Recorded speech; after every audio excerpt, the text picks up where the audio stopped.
जय श्री राम दोस्तों, स्वागत है आप सभी का सनातन धर्म यात्रा में। दोस्तों, पिछले वीडियो में आपने मनुस्मृति के 6वें अध्याय के 10 श्लोकों को सुना और समझा। अब आइए चलते हैं मनुस्मृति के 6वें अध्याय के 11वें श्लोक से लेकर 25वें श्लोक तक और आज इन श्लोकों को सुनने और समझने का प्रयास करेंगे। तो आइए सबसे पहले देखते हैं 11वां श्लोक। इसमें लिखा है बलि वैश्य देव यज्ञ का विधान।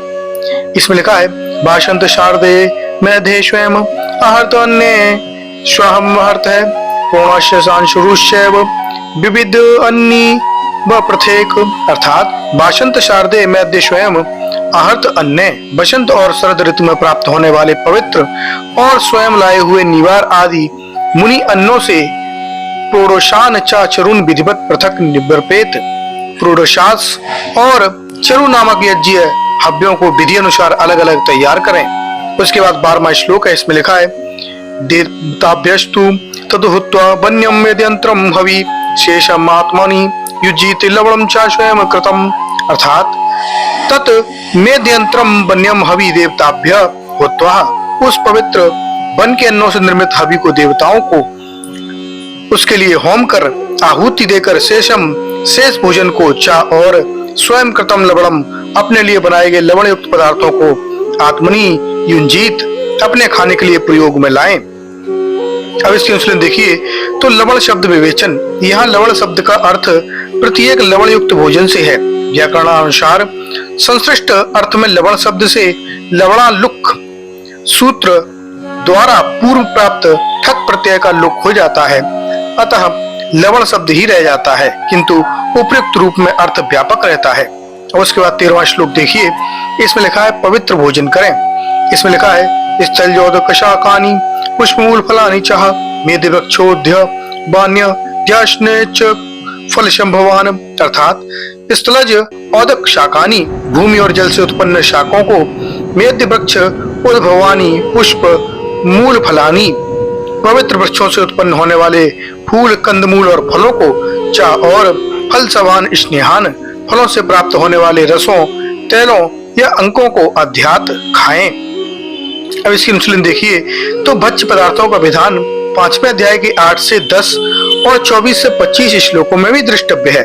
उसके बाद 14वां श्लोक है। इसमें लिखा है अभक्ष्य पदार्थ। इसमें लिखा है वर्जेन मधुमाशम चाह भौमानि कवकानि चाह वृषणम शुक्रुकम चैव श्लेषमातक फलानि चाह। अर्थात मधु, मदकारी मदिरा, भांग आदि पदार्थ, मांसम सब प्रकार के मांस, चा और भौमानि कवकानि भूमि से उत्पन्न होने वाले कवक, छत्राक यानी कुकुरमुत्ता, चा और वृस्तृणम व्रतण नामक शर्वाण शाक विशेष, शुक्रुकम सफेद सहीजन, चा और श्लेष मात फलानी लिशोड़े के फल वर्जयेत, इन्हें भोजन में कभी न खाएं। उसके बाद इसकी अनुशीलन देखिए। यह मधु का अर्थ मद्य अर्थात नशा करने वाले मदिरा भांग आदि पदार्थ से है। मांस के साथ घटित मधु शब्द का अर्थ मदिरा होता है। शहद अर्थ इसलिए ग्रहण नहीं किया जा सकता क्योंकि मनु ने उसे भक्ष्य माना है। प्रमाण युक्त अर्थ विवेचन दूसरे अध्याय का 152वां श्लोक में देख सकते हैं। अभक्ष्य पदार्थों का वर्णन 5वें अध्याय के 5 तथा दूसरे अध्याय के 177वें श्लोक में भी है। इन पदार्थों को सभी आश्रम वासियों के लिए अवश्य माना है। उसके बाद 15वां श्लोक है। इसमें लिखा है तेजदाशुयमाशी मुत्यन्नम पूर्व संचितम जीवाणि चैव वंशांशी शाकमूल फलानि चाह। अर्थात पूर्व संचितम मुन्यन्नम, पहले इकट्ठे किए हुए निवार आदि मुन्नी अन्नों को, चा और जीवाणि वंशांशी पुराने वस्त्रों को, चा और शाक मूल फलानी पूर्व संचित शाक कंदमूल फलों को, आवश्युजे मासी त्यजेत, आश्विन के महीने में छोड़ देवें अर्थात नहीं ग्रहण करें। उसके बाद 16वां श्लोक है। इसमें लिखा है वानप्रस्थ ग्रामोत्पन्न पदार्थ न खाएं। इसमें लिखा है न फाल कृष्ट मनीष्य दुत्कृष्टमपि केनचित न ग्राम जातायो अपि मूलानि च फलानि च। अर्थात फाल कृष्टम, हल से जोती हुई भूमि से उत्पन्न पदार्थों को, केनचित उत्कृष्टम अपि, किसी के द्वारा दिए जाने पर भी, चा और ग्राम जातानि मूलानि च फलानि, ग्राम में उत्पन्न किए गए मूल और फलों को, आर्ता अपि न अश्नियात, भूख से पीड़ित होते हुए भी न खाएं। अब इसके अनुशीलन देखिए तो वानप्रस्थ के लिए ग्रामोत्पन्न वस्तुओं के निषेध में कारण वनस्थ के लिए ग्रामोत्पन्न वस्तुओं का निषेध इसलिए है कि उसकी गृहस्थ सदस्य सुखाशक्ति में प्रवृत्ति न हो। इस श्लोक का संबंध 26वें से है और इस श्लोक के निषेध का कारण रूप वर्णन है। विशेष समीक्षा 26वें श्लोक के अनुशीलन में देख सकते हैं। उसके बाद 17वां श्लोक है। इसमें लिखा है अग्निपक्वाशनो वाश्यात कालान पक्ववेयो वा अष्टमुखो भवेत्वपि दांतो लूक खलियोपि वह, अर्थात वानप्रस्थ अग्निपक्व अशनः, अग्नि में पकाकर खाने वाला हो, व अथवा काल बक्कुक एव, समय पर स्वयं पके हुए फल आदि को खाने वाला श्यात हो, व अश्मकुट्टु, पत्थर से कूटकर खाने वाला हो, अथवा दंत उलूखलिक अपि भवेत, दांतों से चबाकर या उलूख में कूटकर खाने वाला हो। उसके बाद 18वां श्लोक है। इसमें लिखा है सद्य प्रचालको वह श्यानमांश संचयो अपि वह बाष्माशनध्यो वा श्यातमानिच्य एव वह, अर्थात वानप्रस्थ सद्य प्रचालकः, एक दिन के लिए वह, अथवा मांस संचय का श्यात, एक मांस तक संचय करके रखने वाला, अथवा षण्मास निश्चय 6 महीने तक संचय करके रखने वाला, या सामान्यशः एव, 1 वर्ष तक संचय करके रखने वाला श्यात होवे। उसके बाद 19वां श्लोक है। इसमें लिखा है नक्तम चान्नम समिनिष्याद्दिभ्यः बाह्यते शक्तितः चतुर्कालिको वह स्यात् दस्य मकालिकः, अर्थात शक्तिता अन्नम आहर्यत, यथाशक्ति अन्न लाकर नक्तम व दिवा शमस्यात्, रात या दिन में खाएं, व चतुर्कालिका, चौथे पैर में खाएं, व अथवा अष्टम कालिका स्यात्, 8वें पैर में एक बार ही खाएं। उसके बाद 20वां श्लोक है। इसमें लिखा है चंद्रयान विदरार्वः शुक्ल कृष्णे च वर्तयेत पंचान्त्यो विपश्यनात् धर्मागु कुंजता शक्रतः, अर्थात अथवा शुक्ल कृष्णे, शुक्ल पक्ष और कृष्ण पक्ष में चंद्रायण विधाने वर्तयेत, चंद्रायण व्रत के अनुसार खाएं, व अथवा पक्षांत्यो क्वथिता यवांगु शुक्रत अशीनियात, दोनों पक्षों के अंत में पकी हुई लपसी को एक एक बार ही खाएं। उसके बाद 21वां श्लोक है। इसमें लिखा है पुष्पमूलो फलेश बापी केवले वर्तयेत सदा काल पक्व है स्वईषण खान समते स्थितः, अर्थात अपिवा, अथवा वैखान समते स्थिता, वानप्रस्थाश्रम में स्थित व्यक्ति काल पक्व श्रेणीश है, अपने आप निश्चित समय पर पके हुए और स्वयं टूटकर गिरे हुए केवल पुष्प मूल फले सदा वर्तयेत, केवल फूल कंद मूल और फलों से ही सदा निर्वाह करे। उसके बाद 22वां श्लोक है। इसमें लिखा है विविध तपस्याओं का विधान।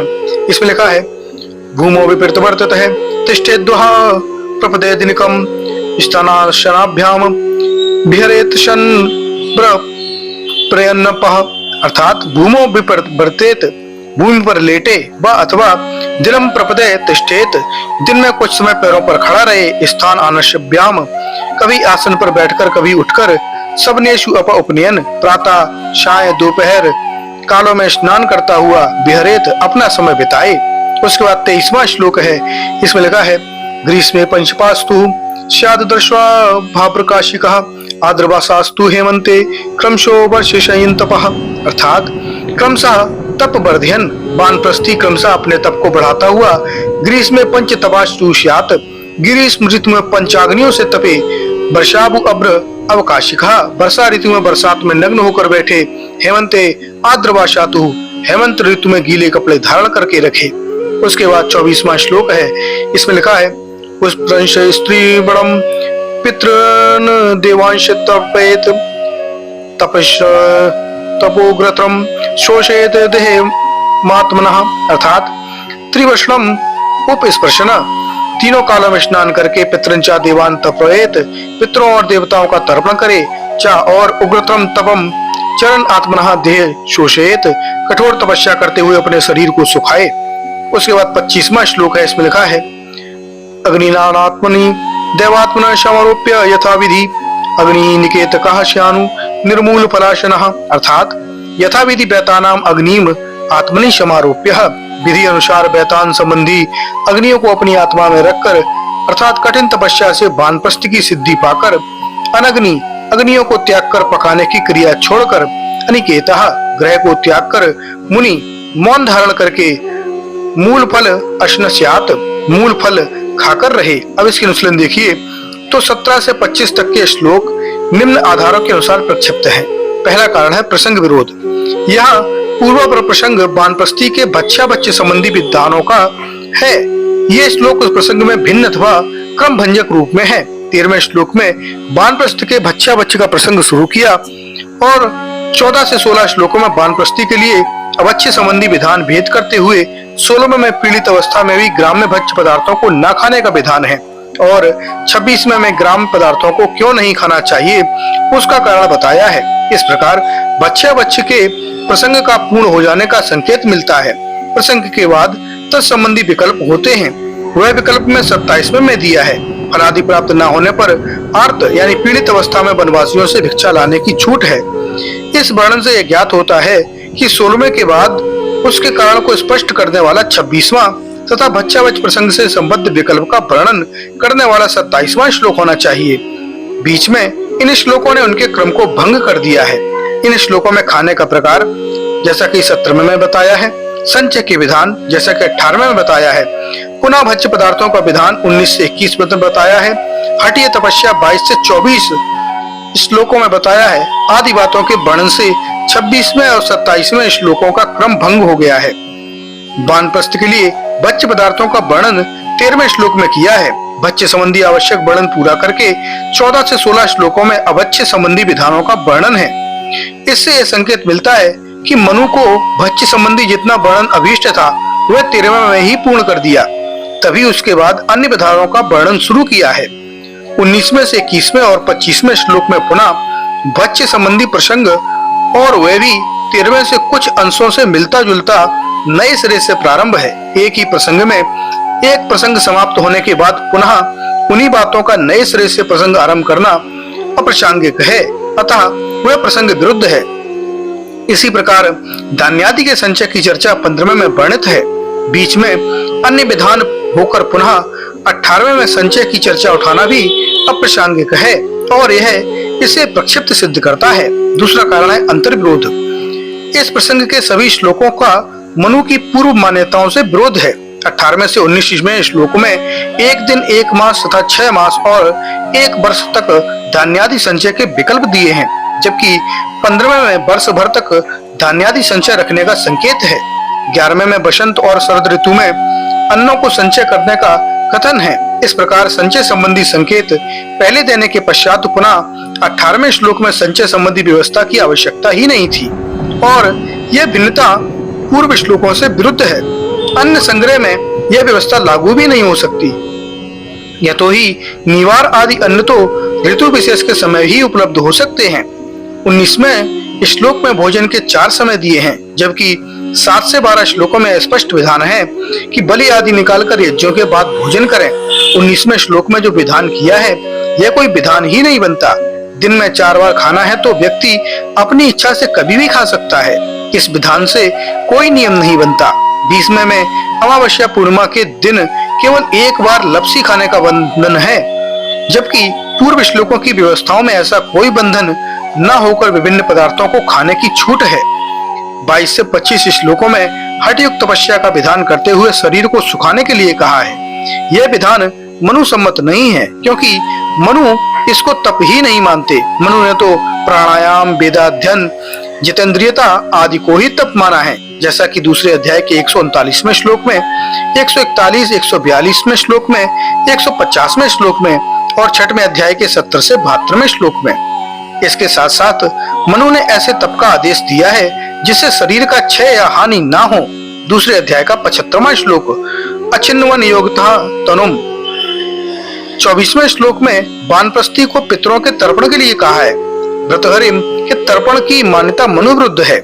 इसके लिए देखिए तीसरे अध्याय का 119 से 284वें श्लोक पर अंतर्विरोध शीर्षक आधार समीक्षा। इस प्रकार इन अंतर्विरोधों के आधार पर भी ये सभी श्लोक प्रक्षिप्त हैं। तीसरा कारण है पुनरुक्ति। एक ही प्रसंग में कुछ बातें पुनः कही गई हैं जिनकी आवश्यकता नहीं थी। 13वें में वानप्रस्थी को फल मूल आदि खाने का विधान कर दिया है, किंतु इस प्रसंग से 21 से 25वें में पुनः वही विधान कर दिया। 2 से 3 में ग्रह को त्यागने का कथन कर दिया, किंतु 25वें में फिर अनिकेता स्यात् कहकर ग्रह त्याग का विधान किया है। इन पुनरुक्तियों से यह ज्ञात होता है कि इन श्लोकों का यह प्रसंग किसी अन्य के द्वारा रचित है। तो दोस्तों, ये जानकारी आपको कैसी लगी कृपया कमेंट बॉक्स में अवश्य बताइए। बने रहिए सनातन धर्म यात्रा के साथ और लेते रहिए रोचक एवं धार्मिक जानकारियां प्रमाणों के साथ। धन्यवाद। जय श्री राम।